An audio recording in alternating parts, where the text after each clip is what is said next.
আসসালামাইকুম, কেমন আছেন? আশা করি সবাই ভালো আছেন। আলহামদুলিল্লাহ, আমিও ভালো আছি। আলহামদুলিল্লাহ। আজ আপু মুরগি মাংস রান্না করছে। তো প্রতিদিন একই খাবার, মানে কি বলতাম, আজকে মুরগি কালকে মাছ, এটাই চলতেছে। তো মুরগি রান্না করছে, আপনাদের সাথে শেয়ার করলাম। আর মুরগিটা মানে খাওয়া যায় আর কি, মুরগি তো ভালো লাগে। আর হচ্ছে যে মাছ ফ্রাই করছি, দেখেন এটা মাছ ফ্রাই। আর হচ্ছে যে বেগুন রান্না, বাড়িতে তাজা বেগুন।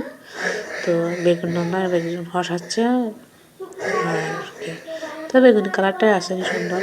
এটা হচ্ছে যে মহিষের মাংস, মহিষ করছে, মহিষের মাংস রান্না করছি। তো মাংস দুই রকমের হয়েছে, মাছ হয়েছে, এই আর কি। খাওয়ার মানে এরকমই চলে আমাদের, ভালো লাগে। মানে মাংস যার যেটা মন যায় সেটাই খায় আর কি। যার গরু মাংস খেতে ইচ্ছে করে মাংস খেলে খাবে, মুরগি খেলে খাবে, ছাগল খেলে খাবে, মানে যার যেরকম ইচ্ছা 3 রকমের আইটেম এখানে মাংসর ভিতর।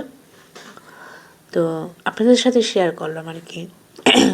তো আমার ইচ্ছা করলো নতুন নতুন, কোথাও যেমন যাওয়া হচ্ছে না, তবে হ্যাঁ গেছি কিছুক্ষণ, আপনাদের সাথে শেয়ার করবো সেটা। তো আশা করি শীত চলে যাক, দেখি শীতের পরে কোথাও ঘুরতে যাওয়া হবে। দেখেন বেগুনি কালারটা কিন্তু সুন্দর হয়নি, কালারটা সুন্দর আসেনি, তো ভালো লাগেনি। সবাই ভালো থাকবেন। আল্লাহ হাফেজ। আসসালামু আলাইকুম।